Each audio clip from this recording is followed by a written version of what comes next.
What's up, guys? Welcome to episode 15 of In Before the Lock. Man, that music just cut off right there. It's over, baby.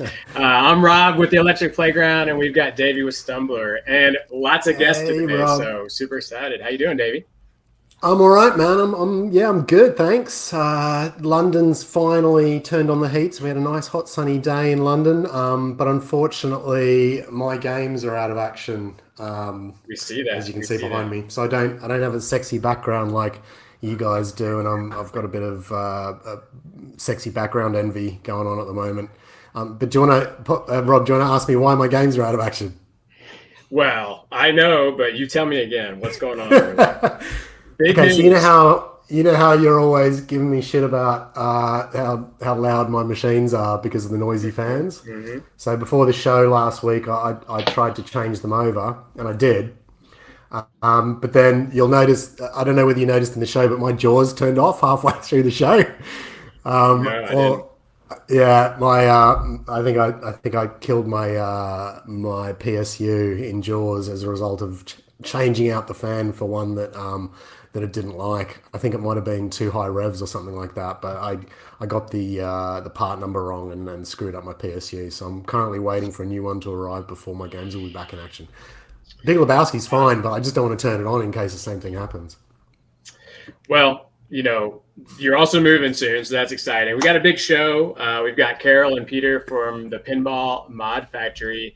Davey, you invited these guys on a couple weeks ago. Karel, Peter, welcome to the show. Great to have you. Yeah, great to be here. Hey guys, how you going? So we go on. Go ahead, Davey.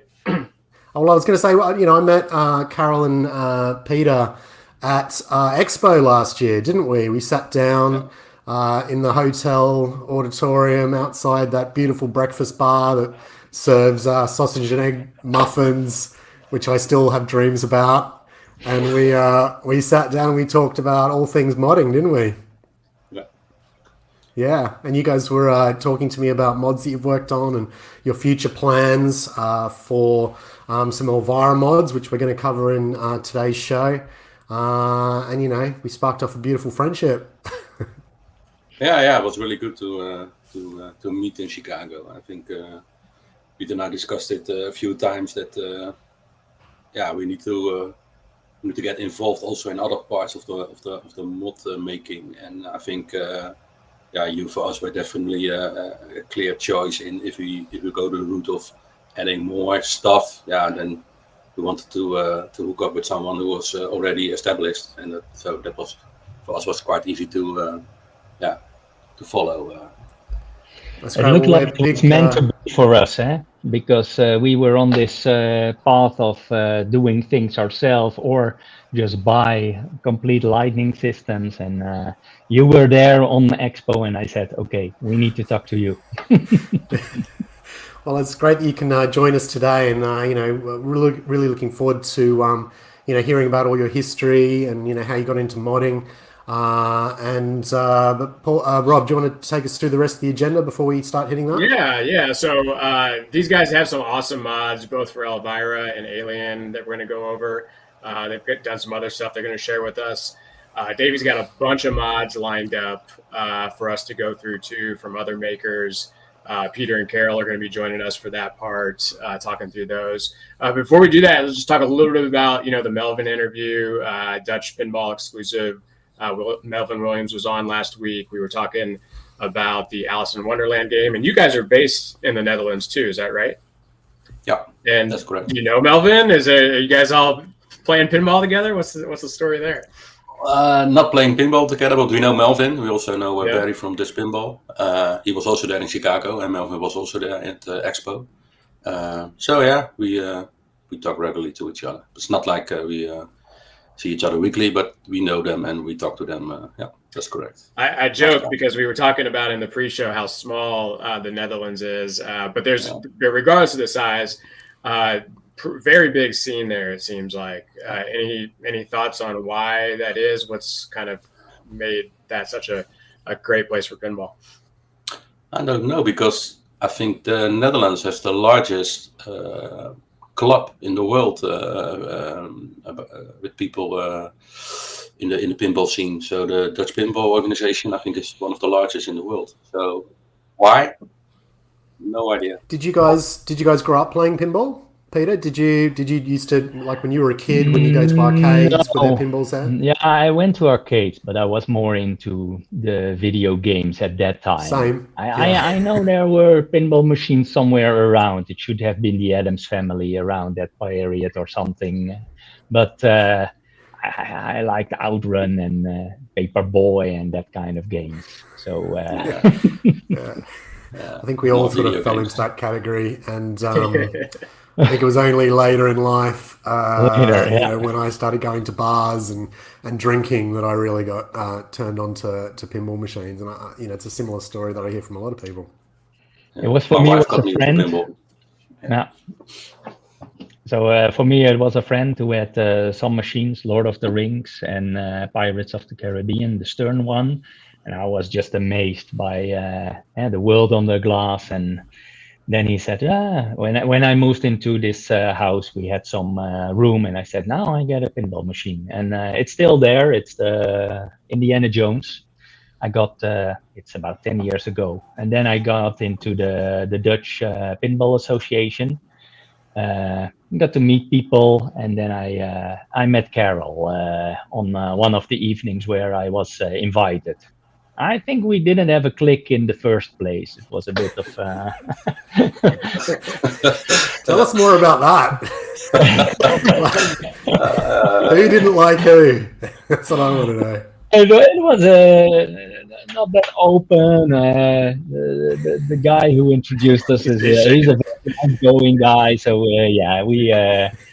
but after a while, we got to know each other, and we found out we have similar hobbies, similar ideas in life, and stuff like that. So you talk a lot of those on those Friday evenings. We first sit down with the coffee, and finally we're going to play some pinball normally. So we talk a lot. Right. So tell us about TPMF. Like, what's the first mod you guys did? How long have you guys been doing this? I'm curious. I was talking with my daughter a lot about mod making. She's really creative, and so we had a lot of ideas before I talked with Peter about it. So, but she was already in college, university, doing her exams and learning, so she didn't have a lot of time to do it. So also start talking with Peter about it, and he had some ideas also. So when naturally, basically we said, okay, let's do it. Let's just start, because you have a lot of ideas, but getting from idea to actually making something, building something, and that's another phase. And I think that's where we basically started. I think we started somewhere in December of 22. We're talking about it, and then I think it went wrong when Karel sold his 3D printer to me. I wasn't into 3D printing, and he said, I have an old 3D printer, and you can have it for a very cheap price. And I said, let's get that into my home, and I'll check it out. And then I realized that you could do so much fun stuff with it.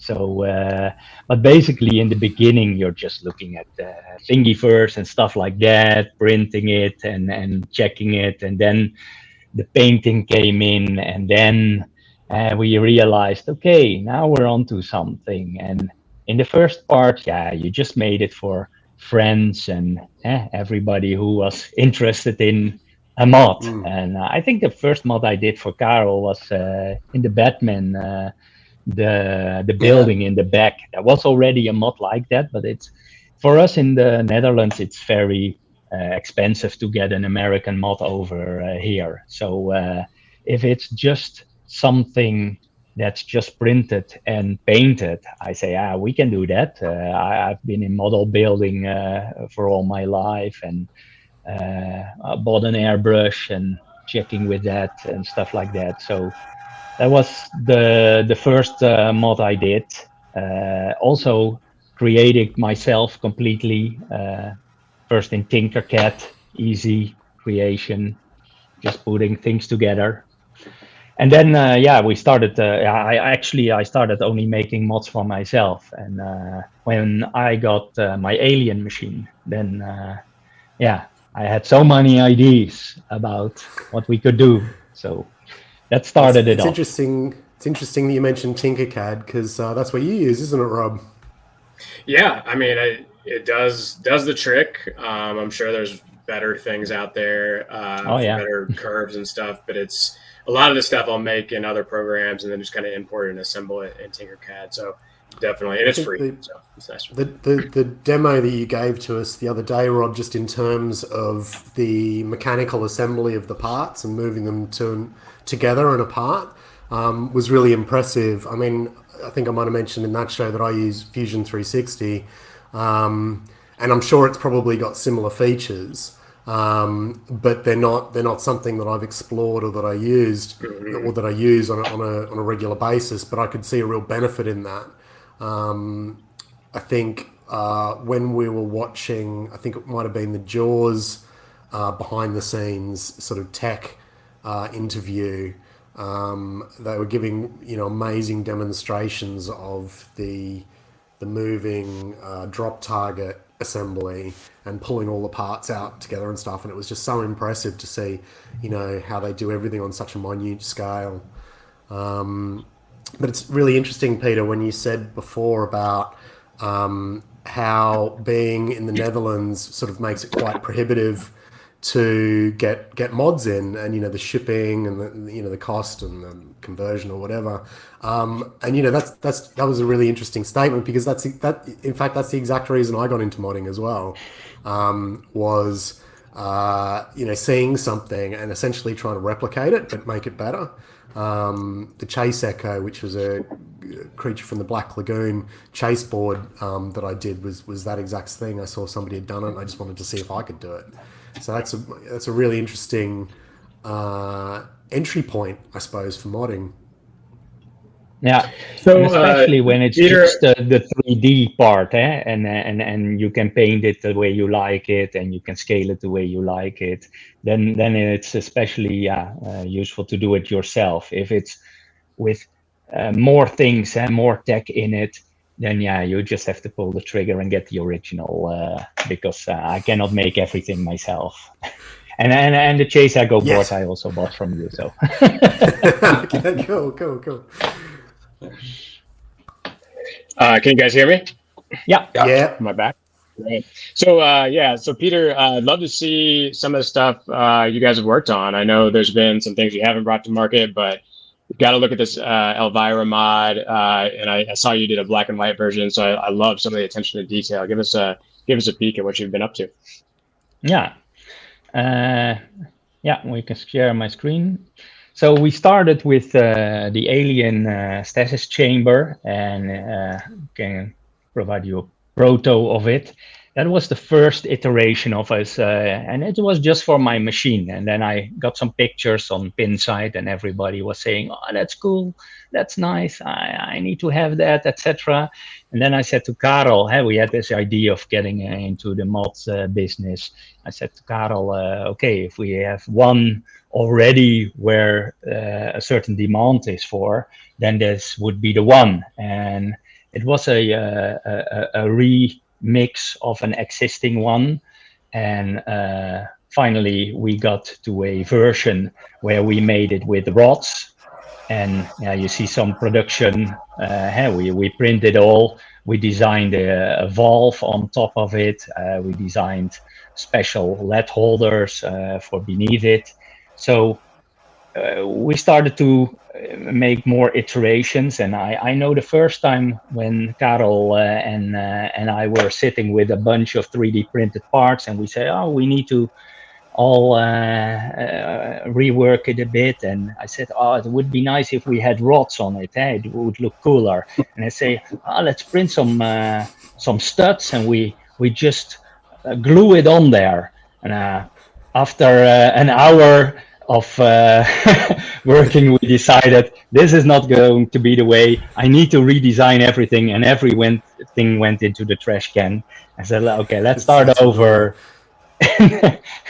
and go with a completely new design." So whole day gone, but we managed to get out of there. used resin, did you, as the substrate in the? Yeah. Now it's really interesting that resin you use because it's got like little air bubbles in it, doesn't it? Now was that an intentional thing? Did you guys intentionally put them there, or was that just how it came out? That was intentional to do so because I liked it to be like in the movie. There is some bubbles there, but I can show you what failure looks in that department because please, we. Failure is even better than success. Because on my table, I have all the versions that didn't make it. Okay, all right, cool. Let's see them. So we have these are almost. There is one in there, and it's all paint. This and sometimes it looks like this is a good one, but then the figure inside just cracked, or these all are not going into in the production for that reason. So we have a lot of testing there. I was going to say, is that different? Were you using different types of resin there to achieve a result, or did you have different? I used the first one. The first one was really okay. I thought, that's the one I need, and so this is the original. It's a bit bigger, and I don't know if I got just a bad batch or something, but it went from all kinds of ways. We got clear ones, we didn't get clear ones, and the pain is the figure. You have to print it, you have to paint it, you have to bend it, and when you bend it, some of the arms fall off, and you can not use it anymore. And then finally it's in there, and you pour it, the resin, and then you have to wait like 48 hours. And then you see the result. And then you can say, okay, all the ones that I poured can now go into the trash can again, because it's not working when you have it lit up from beneath and you just don't see the figure. So we got with another resin. I got in touch with the manufacturer, and they also said, no, it's the same recipe and everything. But then, we got with another density of resin, and that worked until now better. But that's one of the parts that I dislike the most, is the pouring, because after that you just know when it's screwed up everything or not. Yeah. Well, it's really funny, isn't it? Because I was just, that was one of the things that I thought, I wonder if they just like bought a resin and it turned out that good immediately or not. So it's really good to hear that wasn't the case, because it's never that way for me. It's never. So, and that's what people also think. You make a mod and you just reproduce it. It's not that easy, because every mod is handmade, and each batch we make, I make them in batches of 10. We used to do that. Every batch has a different story, a different problem, a different thing to come over and figure out. So we had a question from Rundle about your 3D printer. Maybe you could tell us a little bit about the tools you're using. Yeah, that's for Karel. Well, we started out with the normal 3D printers everyone has, I think, Creality Ender. Creality, we started with Creality printers, the 5 and the 3 series, which basically work fine. I mean, but I wanted more speed, and I wanted to have more print options, more volume. So I bought a second one, and then I installed also the Sonic pad of Creality, so you can have 2 printers working on the same interface. That helped a lot with production of parts. Later on, I bought a Bamboo Lab, a printer with a multicolor unit on it, which is lightning fast. It's incredible. So Peter is still working with the Creality, and I'm working with the Bamboo Lab, and it works great. And it's also good to have 2 versions of printers, because sometimes a part doesn't come out the way it should be on Karel's printer, and then I print it and I say, it's fine with me.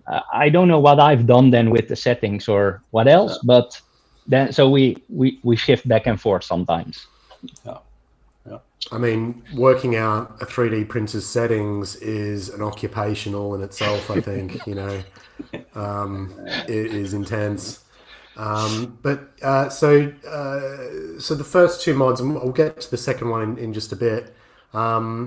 Actually, yeah, let's just continue. Do you want to just keep taking me through the photos, and then I'll ask my questions? Yeah, after? I'll take you to the photos. So the second one was the alien deflector kit, and it actually I created it because I had a problem with the ramp in Alien where my ball always flew off when it just had too much speed. So I said, okay, I just need to extend that ramp a bit, but yeah, I can do it with a plastic and just and then I said, oh, I'm going to make something else for it, and I created a version with it that was just a static piece of plastic which I painted. I have an example here. So that was the first iteration actually, and I thought, okay, it works well. You can see even where the ball hits the 3D print, and I said, okay, let's do that. And again, I posted it on Pinside, and people said, oh, that's a good option. Please get me something. But for us also, sending stuff to the US is very costly also. So it's back and forth. So I said, yeah, we can do this print. It's a $10, $20 piece probably, and then you have to pay $20 to get it across the pond. So let's do something different there. Let's also step up our game. And then Karel came in and said, okay, let's do something with light and create a sign and do a lit version. He had a pinball logo in his game room with the same technique. We said, oh, let's see if we can do that. And Karel is our purchasing guy, so he got in touch with manufacturers to see what we could do. And also the first one was completely wrong because we just printed it not backwards. So that's also something you learn.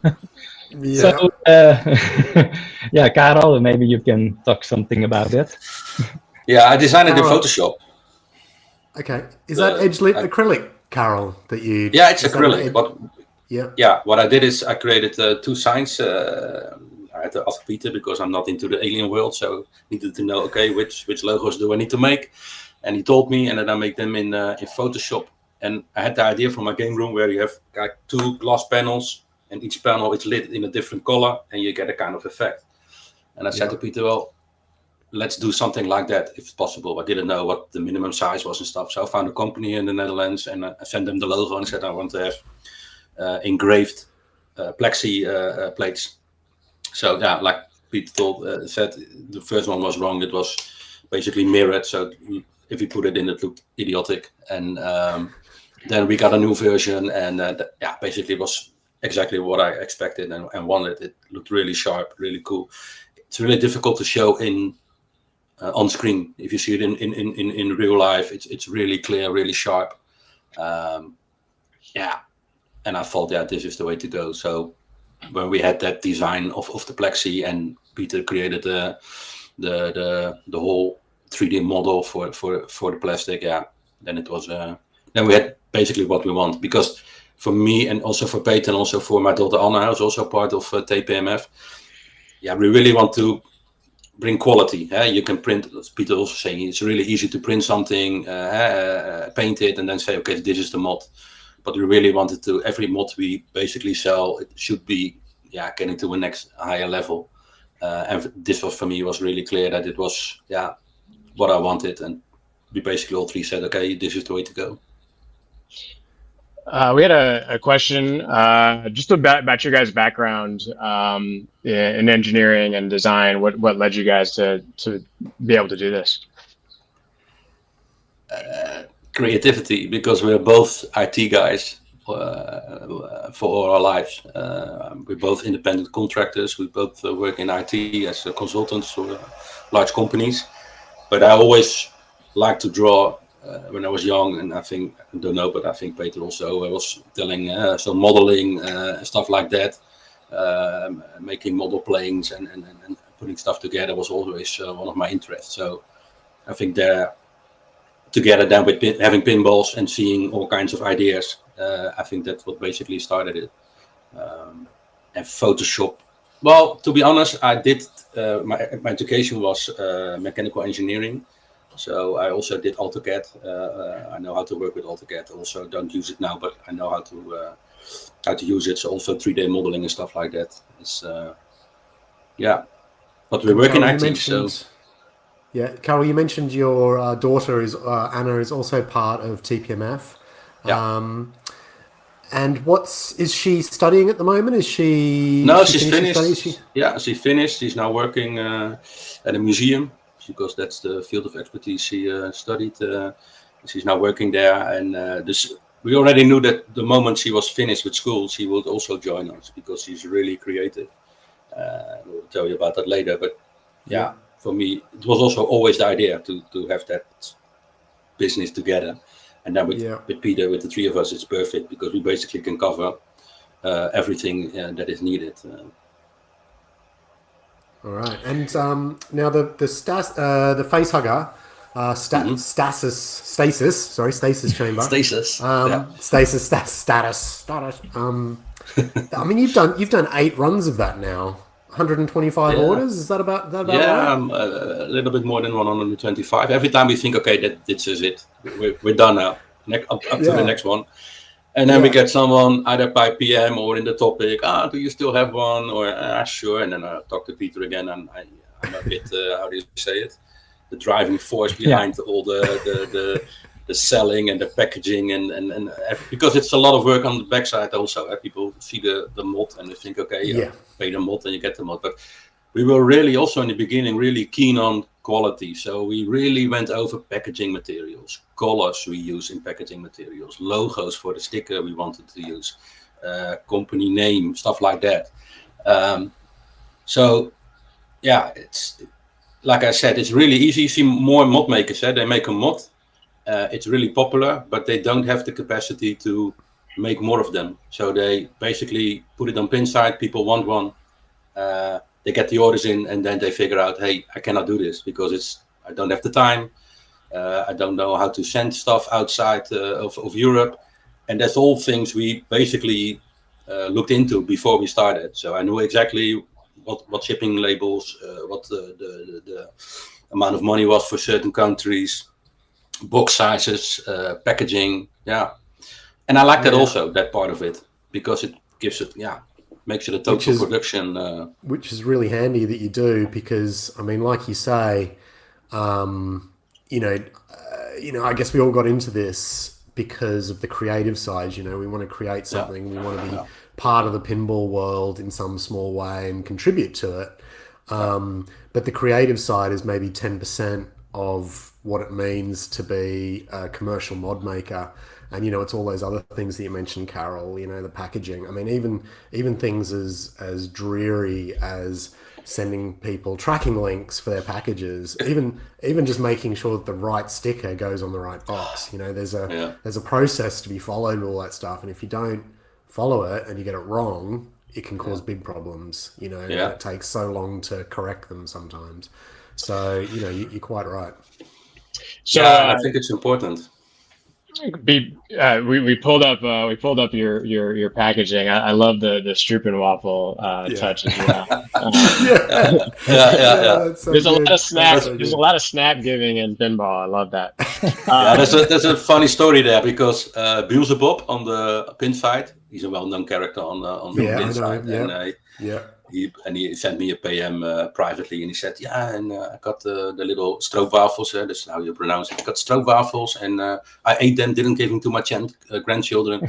I said, listen, if you buy another mod, I will send you lots of stroopwafels. So basically becoming a kind of inside joke. So the next mod he bought, that was the deflector kit. I think I put 8 in a little note that, listen, you can give them to your grandchildren, and don't feel sorry. It sounds really funny. But it's a small thing. I mean, it's 2 stroopwafels, but people like it. It's from the Netherlands. It's our way of saying thanks, and makes it a little more joy to open. And another thing I really liked was there was there was someone in the States got the package, and he posted that also on Pinside. He said, I thought his wife was in Paris, probably doing shopping, and he said, I thought it would look so nice that I thought that my wife was sending something back from Paris to his home, so later on she could open it. So that was really funny. Yeah. He thought his wife spent a lot of money at Gucci instead of his So before we move on to what you guys have done with Elvira, because we're really excited to talk about that. I'm kind of curious. I don't have Alien. I guess both of you guys do. We had an episode a couple of weeks ago where we were covering Pulp Fiction and Elton John, and we were talking about how there was basically no mods for either of those machines. But you look at Alien, whether what you're doing, I mean, there's aprons, there's alternate back glasses. What do you attribute this, what I would consider a huge amount of mods for this game compared to other titles that probably have a similar amount of units in market?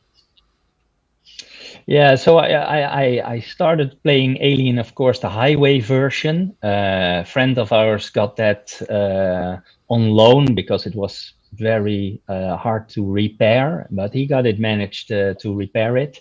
And they said, oh, you can get it for really cheap. But I was not like, okay, the company is dead. I don't know the service. I don't know anything about it. Leave it. But the theme was always interesting to me, especially the mechanics in there with the tongue and everything and the whole experience. So I was like, okay, leave it. And then Pinball Brothers came out with, we're going to do the rerun. It's a new version.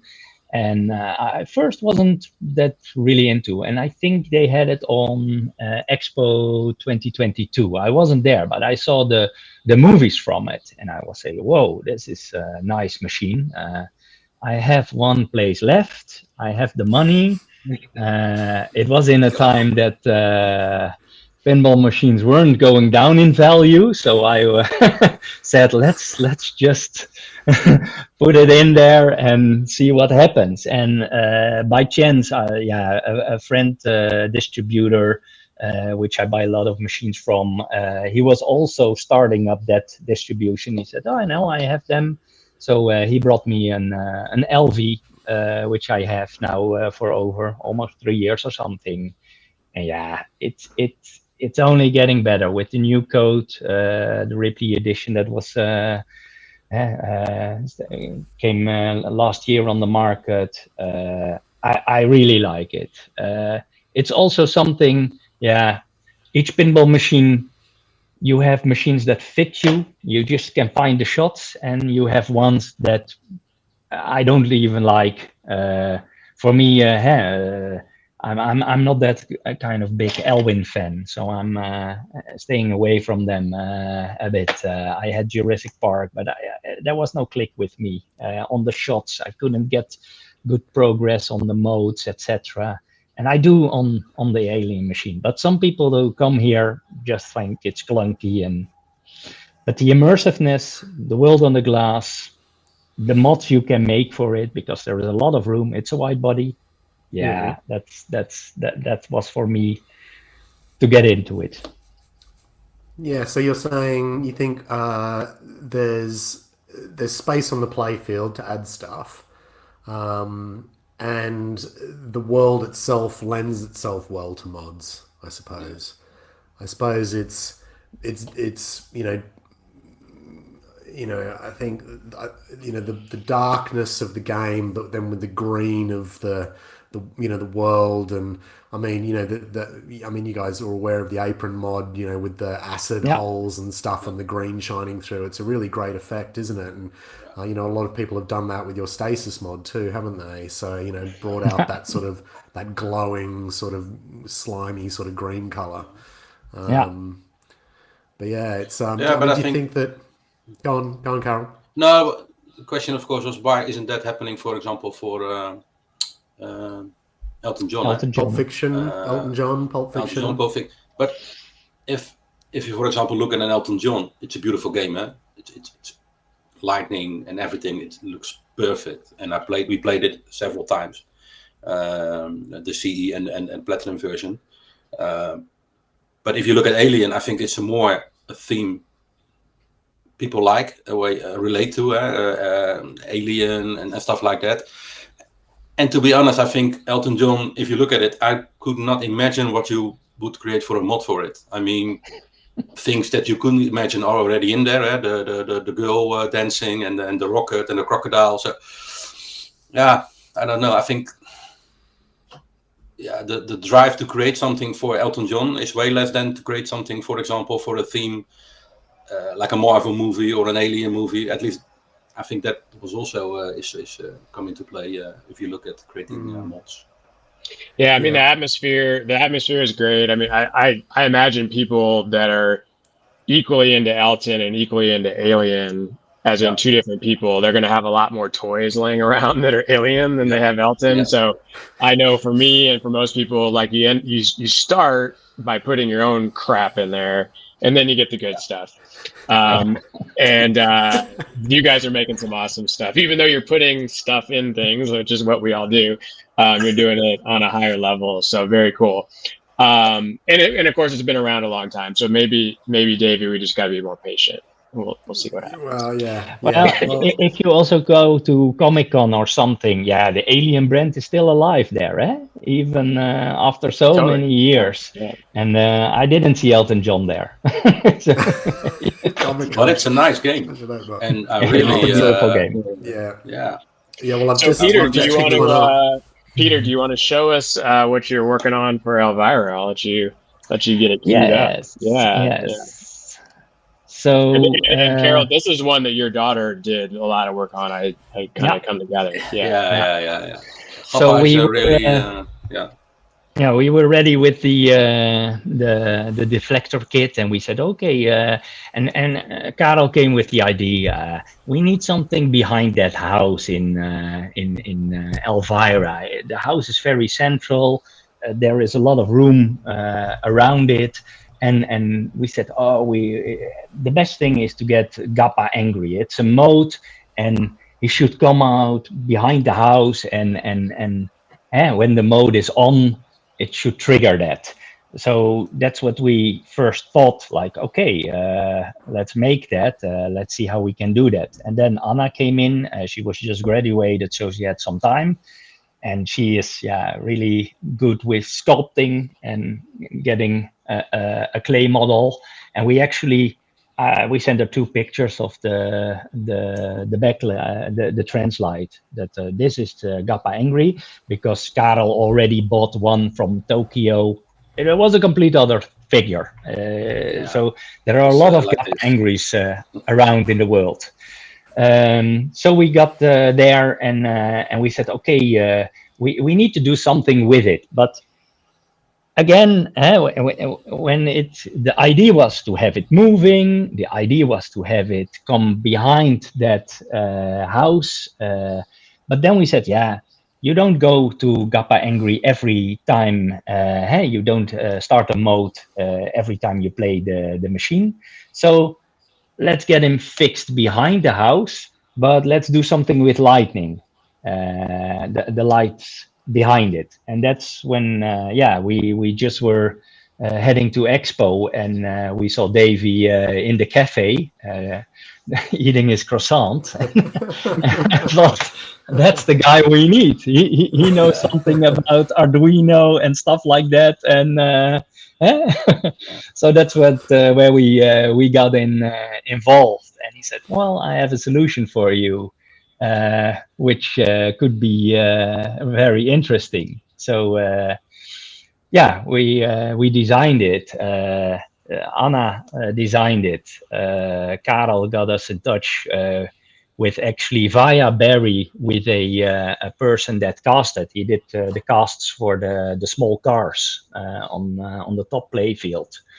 For the Big Lebowski. For the Big Lebowski, that's the same guy. And he said, no, I can cast that for you, and I can do a run of 100 pieces for you.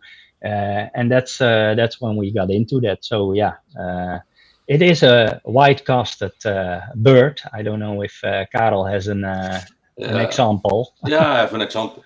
But it was really great because I had the idea of the Gappa for a really long time. For me, that was the key mod for Elvira. I always had in my mind before we started the company, the mod company, I had in my mind, I want the Gappa. But yeah, that's the easiest thing to say. Yeah, I want the Gappa, but there are no Gappas who are exactly like on the backlots. Then I talked with Anna and we had the idea, and I was blown away because Peter and I were walking in Chicago. We left and she was at home, and she bought a special modeling clay they use, for example, at Hot Toys and companies like that. And she sent us photos, and we were basically blown away because she made a clay model, and it was exactly as Gappa. So it was really mind blowing that she did that in a relatively short time. I think she was working on it for 2 weeks or something. And also the detail of the hands and stuff. So yeah, it was really great to see something which was not existent all of a sudden coming to life. So yeah, she made this. Basically, this is the casting from the clay model. So I had to drive there. It's the guy who lives on the other side in the east of the Netherlands. So I had the clay model and had it first in the freezer because I was afraid it was going to fall into pieces. It was an 1.5 hours drive to that, and then I left the clay model, and then this came up, and this is basically how we get them back. And then Anna also does the painting, and she does 2 versions. She does the black and white version because we also got questions. Can you do a black and white version? And the black and white version was already coming out, the Blood Red Kiss version. So we said, okay, let's do that also, and she made the color versions. So yeah. This is the color version she makes, and this is the black and white version. And it's a lot of work because it's a lot of layers, it's a lot of blending, and it's all done by hand. So it's basically roughly 3 hours per Gappa to paint. But it was really nice to see the whole process of the idea and actually making a clay model because Tinkercad, AutoCAD, all those things, you're basically electronically doing something. But that she could make it with her hands from only a few photos. Yeah, for me that was really mind blowing, and it was really great because for me there was also a kind of revelation. We can basically make anything if you have good photos. The sky's the limit now because we can make any model we like. So that's really great. And the scary part was he drove to the guy who was going to cast it, and he says this model will be destroyed, because making the cast will destroy the model. So we said, okay, you should do it one time right. We don't really right. Yeah. So he cast it to create a master, and then he recast that master. Is that the way it works? Yeah. He makes a mold. Yeah, he makes a mold, and Gappa is 4 molds. If I say the correct word, molds. Yeah, 4 molds. Yeah. And from that 4, he creates Gappa. So it was really important. We only had 1 original. Yeah, and those molds they don't get destroyed over time. Yeah, basically 2025, and that's it. Yeah. Then you have to make a new mold. Okay, so you would have had to have created a master, I suppose, that can then get used on all the molds. Is that sort of and then that one doesn't get destroyed, I suppose, when you no. The ones I showed you are Anna, the originals. She keep them for themselves. That's her reference models. Yeah, and then we have one for casting. Yeah. And Davey, you've got this mod there in your shop too, I think, right? You want to? Yeah, I do, mate. Should we do it? So this is quite special. So the boys sent me my very own. I wish I could pronounce it like you guys do because it's so much cooler than the way I pronounce it. I call it Gappa, but I just sound Gappa Angry mod. Like but you say hopper, and I can't do it. Get to the chopper. No. It's the Gappa Angry. Yeah, the Gappa Angry mod. So you very kindly sent me my own version. This is a black and white version because I've got aspirations of picking up a blood red kiss, which I don't have, but I've got aspirations. So that's the first step. Oh, Exactly. Hit the wrong button. Yeah. If you buy the mods, then the game will come. no, you have to buy the machine. That's how we lure you in, huh? Yeah. I've got mods for Lord of the Rings and stuff. Don't have a Lord of the Rings. Yeah. This is just. I don't do that. I don't buy mods and then for machines I don't have. Oh, I do. I have bunch of mods. Yeah. I also do.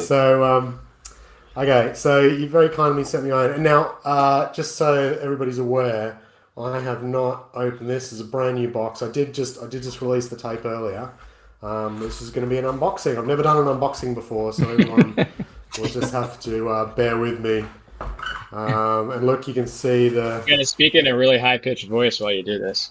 Oh my God, guys! Look. Okay, I'm not going to do that anymore because that's super annoying. Okay. I never unboxed one, so. And these are the stickers that you were talking about. Yeah, a lot of work we went have the into those designs. stickers. Look at that, they're nice, aren't they? Yeah. All right. We've got our stroopwaffles. Stroopwafels, yeah. Stroopwafels. Stroopwafels. Right, now, okay, I'm going to have to I wonder if I can do this a bit. Okay, I'm going to do this just so I can use both hands. All right, let's unwrap. Okay, so I think this is probably going to be the tech kit, isn't it? So that's going to be my board and the cabling and stuff. Is this going to be hopper? On the way around. Other way around? Yeah. Okay, let's do this bit then. Because this is what everyone wants to see. Nobody wants to see the board and the cables. It's a vital part. And then let me...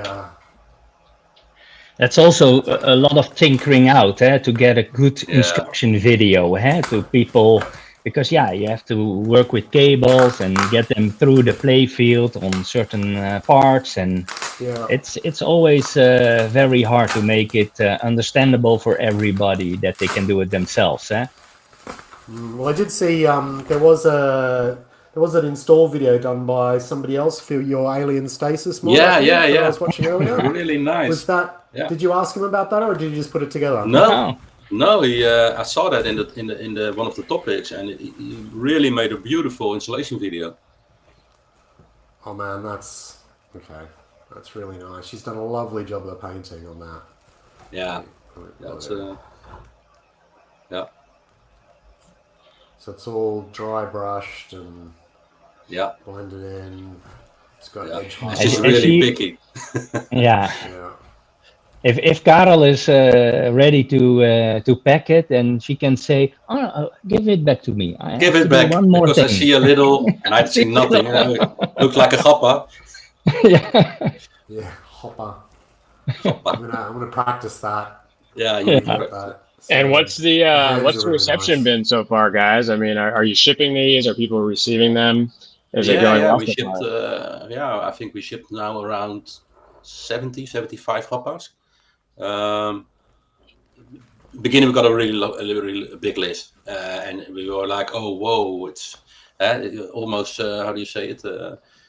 You get the pressure of your success, because you post it on Pinside and then you see all the writs, all the line of people wanting one. Of course, a lot of people put themselves on the list, and later on, if you send them a PM, they don't want it anymore. Sold their machine, stuff like that. That will always happen. But it was good. We sold a lot of them. Yeah. I mean, just kudos from my perspective on this one. I really feel like it looks like it should have been there from the beginning, which is obviously something we say in mods about the criteria for whether it's going to be successful. And this one looks like it just fits in there perfectly. With the Alien one, I think you've got some of that, but there's a lot of stuff going on with Alien already. Like this one in particular, looks like it's missing without it. Definitely great fit, and also extends the theme, right? You know, not everyone knows Elvira really well, but this is like a missing character from the environment, so that's really cool too. Yeah, that's basically what I said in the beginning. When I looked at Elvira and I was thinking about mods, I thought there should be a Gappa in the machine, and then we looked for Gappas, and there were a lot of versions already. I also talked to a guy in the States who said, I can make you one. But it was a totally different Gappa, and that was not the idea. I really wanted something that, if you look at it, you say, "Hey, that's the one on the back glass." And tell us about the painting. Is it both an airbrush and a hand brush, or is it all airbrushed? Yeah. No, it's no. It's a prime coating, then airbrush, and then the entire Gappa is painted by hand. So really painstakingly, either a color version or a blood red kiss version. And it takes time because it's really lovely in the flesh, guys. Really impressed. Very good quality. It's nice. Really, really nice. Yeah. Yeah, and like Rob was saying, it really fits. If you put it behind the building and you look at your machine, you really think, "Hey, it should be there." And that's what we try to achieve. And we did a lot of work with Davey also on the lights, to get the lights correct and to get that flaming effect and to get some other effect when if it's in normal mode, and if you hit the switch, then there is an other effect. So it's really nice done. Yeah, it's also a bit of a dark area in the back, so it's really nice. That was one of my questions, actually, was how exactly annoying was it to work with me during the project? No, to be honest, I found it quite easy. Good. Because we already knew, okay, we have the color version Blood Red Kiss. Blood Red Kiss should be focused on white and red. That seemed the logical choice. And then the color version is a bit orange and red more. And we talked a bit over and before we knew it. But you also have to, we had to have the painted version because colors do not match always. So you can figure out, I want to have it purple lit, but if it's a green bird and with purple color, it's going brown so we really had to figure out, okay, what's the best color for the colored version and what's the best color for the black and white version. And the black and white version is more like a metallic one. You have that there, and it really pops with lighting on it. That is really nice. Yeah. It's really interesting. So, Davey, you've gotten to open your gifts now, which is exciting. It's getting late for these guys. We've got a bunch of mods to talk about. In 5 minutes, don't we? So we've got to burn through. Are we ready to move on? We've got to burn through this now. Well, these guys are going to stick around. We cannot wait to see what you guys come up with next. There's so many new games coming out, so very excited for that. And Davey's lined up some mods for us, so let's go ahead and get into that.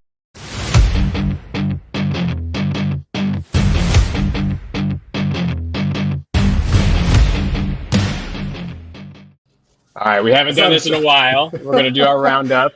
Davey, what do you got for us this week? I started talking over our intro then. Good. That's how long it's been. We're good. Yeah. Okay. Cool. So so this week there's been 2 Iron Maiden well, strictly speaking, the first Iron Maiden re-theme is Rick and Morty 2. Now this one isn't new this week. It's been sort of around for a couple of weeks or whatever, but alongside Rick and Morty 2 has been a game called Legacy of the Beasties, which is also an Iron Maiden re-theme. Now have you guys seen these re-themes on Pinside? No, I haven't seen those.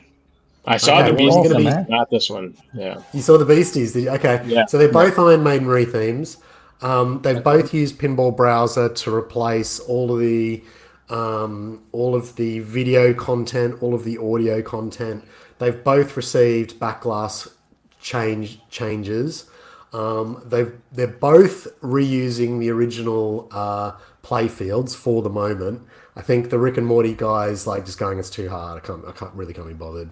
And everybody's trying to convince him to do it because obviously it'd be way better if he did, and it will be a lot more work. But anyway, at the moment he's just kind of stuck these stickers on the playfield and stuff. But I think he's changed a lot of playfield plastics. He's changed out a lot of the stuff for sort of neon green sort of bits and bobs and whatever. You can see that he's got a lot of sort of Rick and Morty content, all the lots of Rick and Morty call outs, etc., etc. I mean, whenever you do one of these things, it's a huge amount of work to get it from go to woe. This is the Beastie Boys I don't think my sound will be coming through at all. So obviously this is currently playing in my ear, but probably not your ears. Sabotage, and there's about 15 other Beastie Boys songs in this one. I love this back glass. I think that looks fucking amazing. I think if you're a Beastie Boys fan, video's not coming through, but it's not. We believe you. Okay, all right, it's not coming through. That's a pity. But let me try and pull up some imagery. Can you see that? Yeah. So this is a custom back glass as well, right? Custom back glass. All video content, audio content's been replaced in the game. But both donor machines are Iron Maiden, or not? Or is this a different That's machine? correct, yeah. Both of them are Iron Maiden. Yeah. They're expensive donor machines, eh? I know. This is the thing, right? They're really like this is a bigger. I don't know why people are choosing Iron Maiden as the rethemed donor. Well, hang on a minute. What is a donor machine, and how do I get one? It's not a donut machine. It's not a donut machine. If that's what you're. No, donor. I won't. Yeah. So they're doing this one. I think they're putting like stickers on the plastics and stuff too. I'm curious about. Okay. So this is Beastie Boys. So we've got general Beastie Boys toys that have been put in the game. I've got no idea how that figure relates to Beastie Boys, but I'm sure it does. Is Beastie Boys robot? What he's done here is he's either stuck stickers or a clear acrylic over the top of the existing Iron Maiden figures to create more Beastie Boys-esque figures, which is great. Yeah. But as I said before, it is labor of love. I mean, even just the replacing of the video and audio content would take an absolute age. Queuing everything and timing everything. So credit to these guys for investing heavily in these projects. What do you reckon, guys? Quick hot takes on which is better, Rick and Morty 2 or Beastie Boys Legacy of the Beasties? I like the Beastie Boys. Beastie Boys. Okay, Karel? Rick and Morty. Oh, okay, we got 2-1 on that one. Okay, fine. I'm going with Beasties as well, I'm going to say. So 3-1. Sorry, Rick and Morty 2. Still an amazing project. Don't be disheartened by our crap hot takes on both those machines. Okay, so also this week is a brand new guy to the topper scene. I don't know his first name, sorry, but it's his name. He goes on to TPro333 on Pinside. A bunch of people sent me links over PM to this. Quite an exciting sort of entry into Topper World. He's revealed 2 so far. One being for Godzilla, which is this one, and another being for Jaws, which is this one. Now, you can see he's already got a company, Tim Proctor Illustration. So he's, obviously industry bred, probably in props and things like that. You can see, a hell of a lot of, skills and technique and stuff that he's bringing to bear on these things, especially around the way that he's sort of, got that acrylic water happening and the way that he's lighting and things. Now, have you guys... So, Rob, you're obviously our resident Topper expert. You saw these earlier in the week?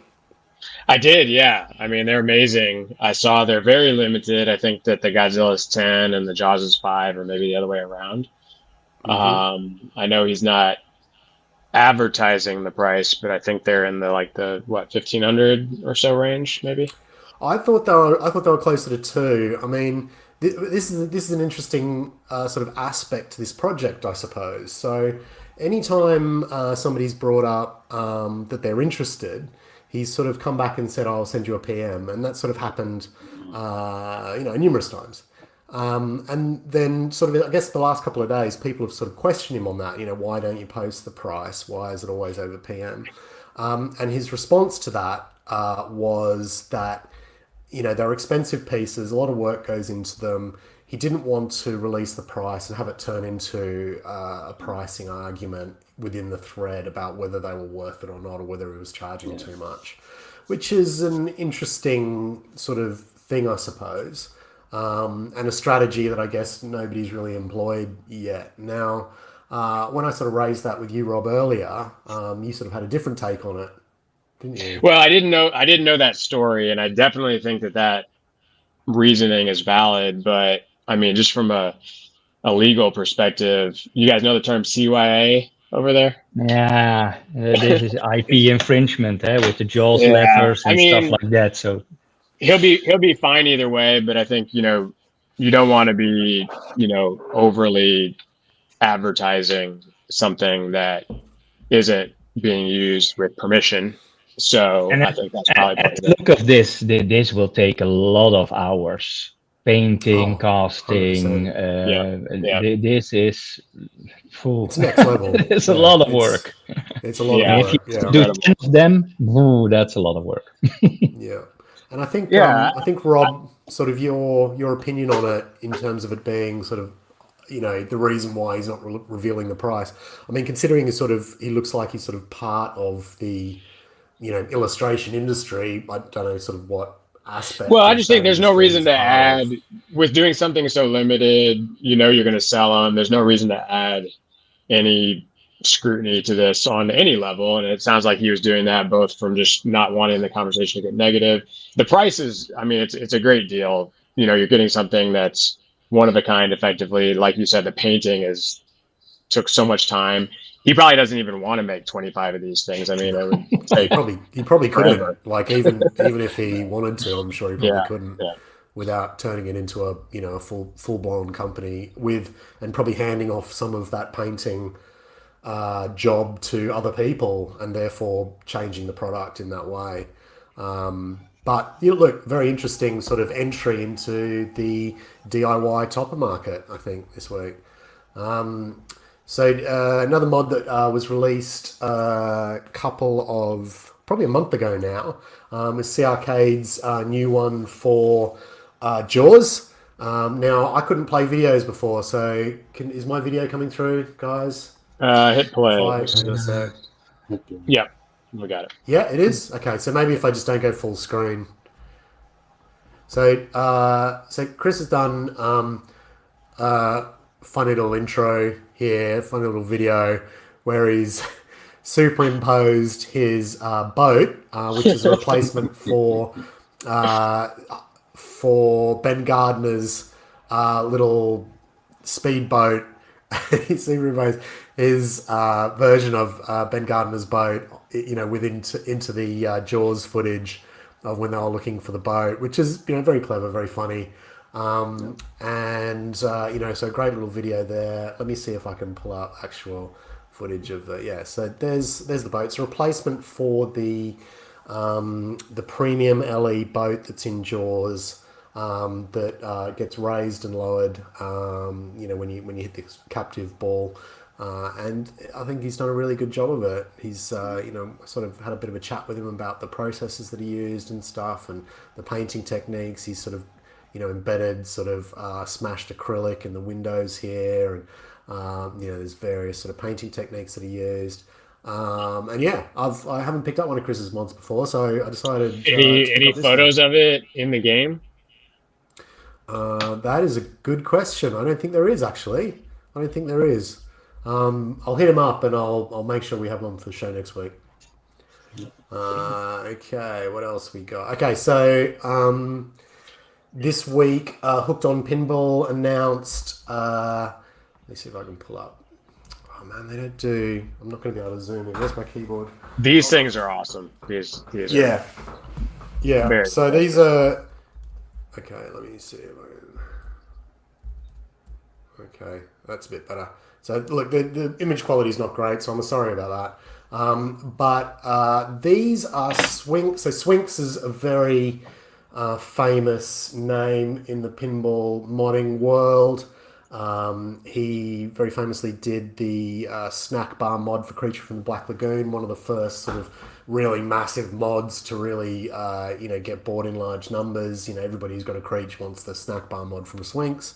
And he quite often gets contracted by modding companies, like large modding companies, to do design work for them, and he was responsible for the design work on these.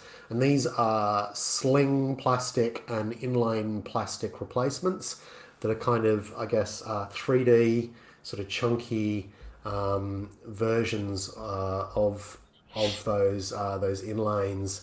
That's probably a better pitch that you can see there. You can see that they've sort of got some real sort of lovely sort of gold edging and some nice sort of knurled plastic, I guess. It doesn't look 3D printed to me. I don't quite know sort of how it was done. So yeah, I'm on the list for these as well. I think they look fantastic. Rob, are you on for them? Do you have a food? No, I don't. But I think that work is great. I'd love to see this type of technique, which I have no idea how he did it, applied to some other things. I think it's really nice. Yeah. Yeah. So so I'm on the list for them. So when they come in, I'll make sure that we sort of do a little bit of a deep dive into them, and I'll try and pull them up on my. Do you know if they're translucent or are they just completely solid? That's a good question as well. I think they're solid. Kerry Hardy did a video on them, and I kind of got the impression that they're completely solid. But they really capture that amplifier vibe that they've got going on in the game. So if you're finding other things to really lean into that, I think it's solid for sure. I mean, one other thing to raise with them too is they're a fantastic price. Like it's 109 US for all four of them, and that's a really solid price for those four pieces. I think the going price for sling art is like $450. So it is, man. Exactly. This is the world we live in, man. So they're completely undercutting the sling plastic market. Yeah. And then what else we got? Oh yeah, and finally, Chad Arcade Bar has a little while ago released this mod, which is the arcade panel. Now I've got so he sent me one. Just got to find it. So I'll just quickly switch cameras. Let's hide that and go back to my roaming camera again. Is that even working? Oh man. That looks like a photo, but yeah, it's working. Okay. Scrap that idea then. Okay. My roaming camera's on the blink. So anyway, let me just hold it up to my normal camera. Let's just do it that way. So he has show on stream. So these are the sort of the product shots, and it's an overdrive guitar pedal. Now Chad works in the I think he's got a sort of a side hustle business that builds guitar pedals, and so they might be either recreations of classic guitar pedals. I'm not too sure whether they're sort of his own design or whether he does recreations, but he certainly sells guitar pedals, as a business. So a lot of the components used are accurate in terms of the fact that they're taken from a real guitar pedal. You can see it here. It's probably not going to be correct focus, but you can see here there's the pedal. It's sort of got these inputs, which are usually the jack inputs for a guitar. He's used those for the sort of the wiring inputs on the pedal. Knobs at the top. This bit will light up, and we've got a cable here that's meant to represent the guitar lead. It's triggerable in game, so I think we've got a what would be a matrix Comet Pinball matrix lamp here that would trigger a lamp in game. And I think it's a really tasty mod. I think it looks really good, and I can't wait to get it installed in Foo. Nice. That's it for me. It's an insert from the play field he uses, or not? I think so. Yeah. It's very clever. Yeah. So I'm not exactly sure what insert it is because I haven't sort of gone through all the sort of the installation steps and stuff yet. Because I want to just sort of show it on the show before I install it in the game. But yeah, really, really nice. And I had a bit of a chat with Chad for the first time as well, and he's a lovely guy. So yeah, one question I wanted to ask you guys, just to sort of wrap up the show, is what are your plans for the future? Have you got your eyes set on a new game, a new mod? Are you in process of building something new? We're basically looking into 3 different mods. One again for Alien. I think it will be a real hit, at least in my vision. We're really keen on working on that one. Also for Guardians of the Galaxy. Okay. We both have a Guardians of the Galaxy machine, limited edition, and we have an idea for that one also. And then we're also looking in a mod for Elvira, another mod. Okay. So basically, you have 3. Yeah. We've never looked into Guardians of the Galaxy mods, have we, Rob? So, is there much out there? Do you guys know? Is there much out there? No, there are some really nice mods. You have the kind of plastic on the side with the lamps, and the guy made a really nice engraved plastic of it. We both have it, so it's really nice. But overall, yeah, there are some color plastics and stuff like that. But there are not a lot of mods. Also, some techie ones that you don't want. So yeah, some 3D printed. It's another real. Yeah. No, there are not a lot of mods for Guardians, and so yeah, it's. We were going to do something for Alice, but I heard it is full, so there's no use. So. Already that's what I heard too. That's what I heard too. Yeah. Out of business there. We'll see about that. Yeah. We'll see about we'll see about that. There's always space. Well, guys, thank you so much for taking time. I know it's super late there, so it's awesome to have you on. Bringing your collections with us. Excited about everything you're building and everything you're playing.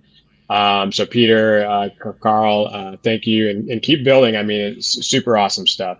Davey, any parting words for these guys? Stay cool, guys, and I'll see you at Expo this year. See you at Expo. Right, I'll work on you. I'll work on you for that. Yeah. All right, guys, we're going to be back in 2 weeks. We may have another guest. Otherwise, we got a bunch more mods in the queue. So we'll be sharing those with you as well. Guys, thanks again. Everyone have a great night, and we'll see you all soon. Thanks, guys. Bye. Okay. Bye.